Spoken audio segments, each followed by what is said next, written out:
Well, as Nikki Haley questions Donald Trump's mental fitness, the former president says that he's acing cognitive tests when confronted about his recent gaffes on the trail. The crowd on January 6th. You know, Nikki Haley, did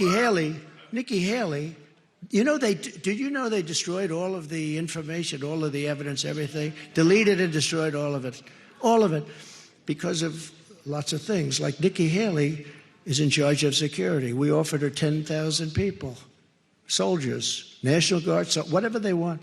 They turned it down. We are an institute and a powerful death penalty. We will put this on. As you know, crooked Joe Biden and the radical left thugs who have weaponized law enforcement to arrest their leading political opponent, and leading by a lot, including Obama. Couple things were not accurate. Where is Daniel Dale when you need him? But maybe you've just been paying attention and know that many of those things were the obvious gaffes. Let's go back to our table. I've been eager to talk to all of you about this because certainly we are seeing a lot of conversations about fitness for office, whether it's character, whether it's his mental competence and beyond. It's a little bit of his own medicine in some respects.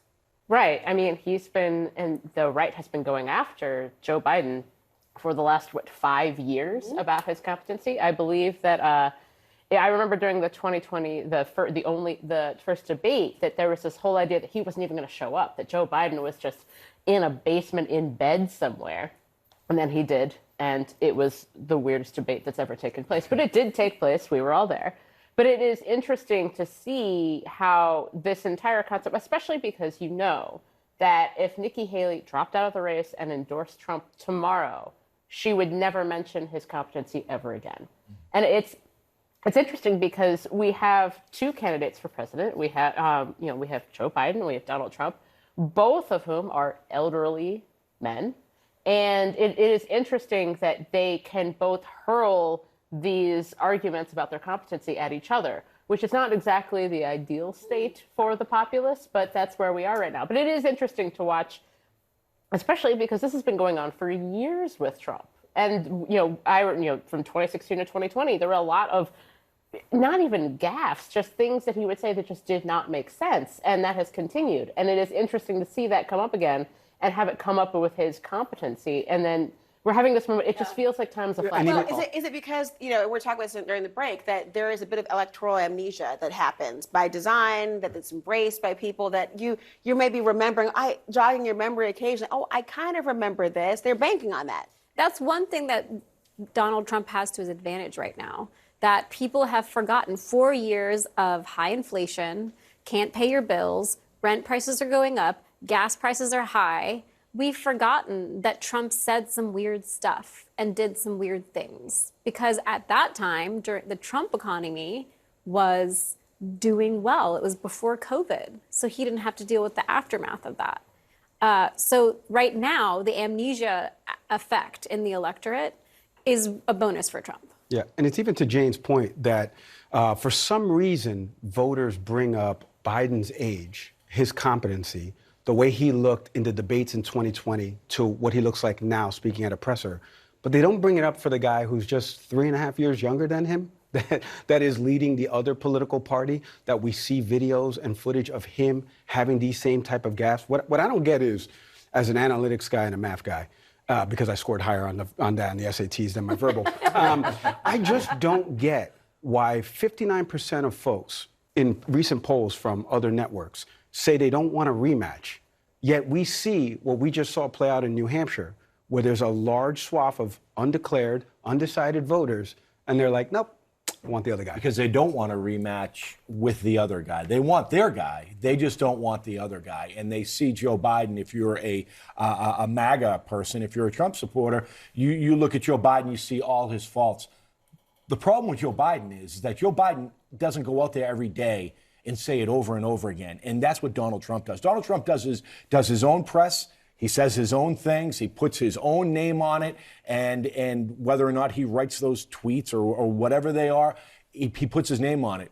You say that enough times, people are going to start believing it, I think. And I think that Joe Biden just sits back and he's just taking the hits. Well, every good prosecutor knows primacy and recency. The first thing they hear and the last thing they hear are things they're going to remember. Whatever happens in between, More on CNN's continuing coverage on the results from the primaries in New Hampshire. That is all coming up next, and we're all going to be back. Thank you so much. Look, the GOP race is over, at least according to the Biden campaign, that is totally over. They say it's clear that Trump will be the nominee, and, quote, the stakes could not be higher. They are even selling a brand new T-shirt that says, together, we will defeat Trump, ... again. Back now with me, Mike Leon, Saleha, Mohsin, Jane Coaston, and Mark Preston. So they're already planning on looking ahead and saying this is going to be the rematch. Of course, there's a lot of different primaries and a lot of things that happen between now and then. But why would Biden's team want this to be the matchup? What do you think? $32 for that T-shirt. I don't know. That's $32 for a T-shirt? That's the first thing I saw. But anyway, is it pre-shrunk? Because that's really the factor of a good fine Egyptian thread. Oh, okay. All right. Well, there you go. I was going to say, I mean, they want the rematch because of the things that we've been talking about this whole night, because of the reminder of the goldfish syndrome that we were talking about earlier with voters. We want to remind people where they were in 2020. We want to remind them of the way the former president handled the pandemic.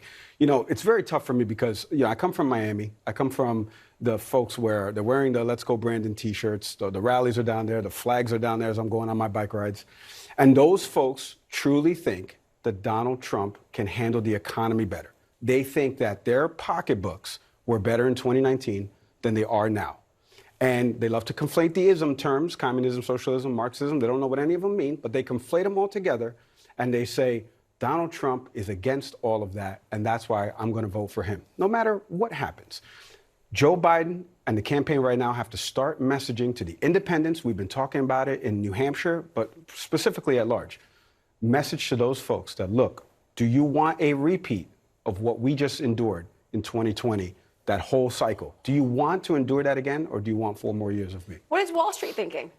Wall Street wants anyone but Trump, but they are leaning toward wanting a Republican administration because then they get tax cuts, they get deregulation. They've been looking toward Haley a lot. You've seen a lot of GOP financiers coming through talking about Haley, but not quite giving her coin quite yet. You even had Jamie Dimon, a card-carrying Democrat, the CEO of J.P. Morgan, very vocal about what's going on in Washington. Last week, he was talking about how, well, maybe Trump did some things well. The economy was fine during his era.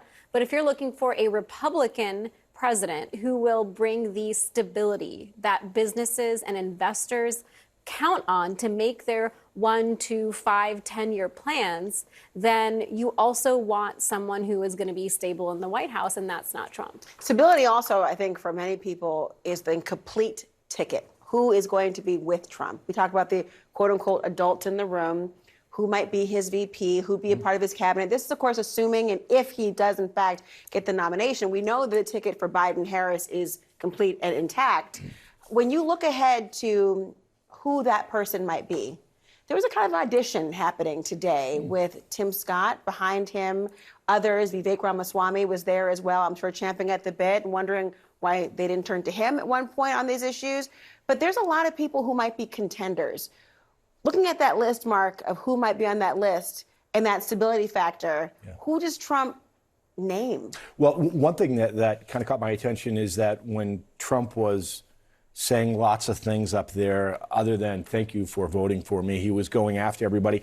He said something about Nikki Haley. He said, look, she's not going to win. And in the back, Vivek and Tim Scott are sitting there laughing. And then I'm thinking to myself, okay, but she outlasted you two. You two ran, and she has outlasted you. She has more delegates right now in her back pocket than you will ever have moving forward. Having said that, though, I do think Tim Scott is an interesting character. Yesterday, I would say not a chance that he would pick Tim Scott because Tim Scott, smart, his own person, speaks his mind. I think we saw today that he's not his own person. He's definitely smart. He's going to be loyal. But one other person I do think... Wait, the fact that all those things were disqualifying factors to you just now for a Trump running mate is interesting to me.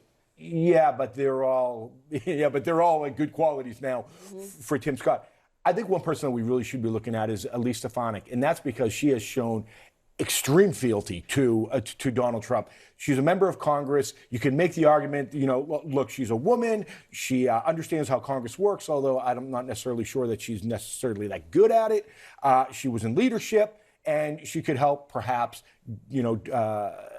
help Donald Trump get his agenda through Congress.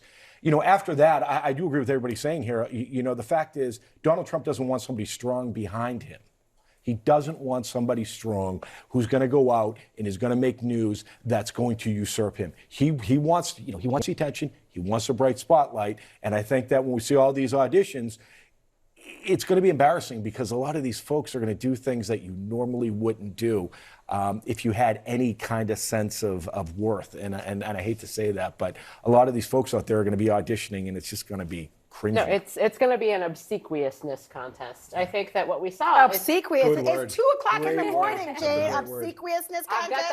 got that early, Scott Van Pelt Sports Center energy. But I think that it's worth remembering. Do you remember, if you recall, Trump's previous vice president, Mike Pence, had a bunch of people screaming on January 6th that they wanted him hung. Yeah. And Trump's response was, he should have done the right thing. Right. What he is looking for in a vice president is not someone to be strong or even to shore up any sort of base. Because I think that, in 2016, Mike Pence was, he'll help get evangelicals. Well, he doesn't need that anymore. And so I think that what you're going to see is someone who is as obsequious, as much of a follower as possible. Yeah. But I want to go back to a point that you made. I find so interesting that if you go back 8 years, do you remember that Donald Trump was supposed to be, he was a populist. He was going to bring in a new agenda for conservatism, of national conservatism, one of building and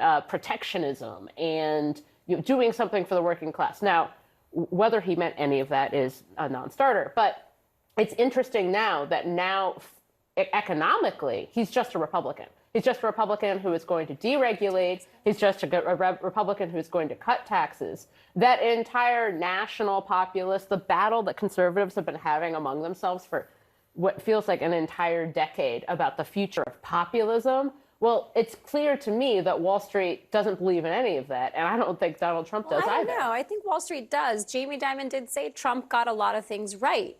The economy was fine. The trade stuff was good. NATO was right. He was right about NATO. But also, Joe Biden has adopted a lot of Trump's populist rhetoric. It's just dressed up a little differently. His very first State of the Union speech, I think it was called the Joint Sessions because it was the first one. The first, I would say, quarter of it, if you say it a little bit in the Trump style, it's his agenda. Buy America is America first. It's very similar.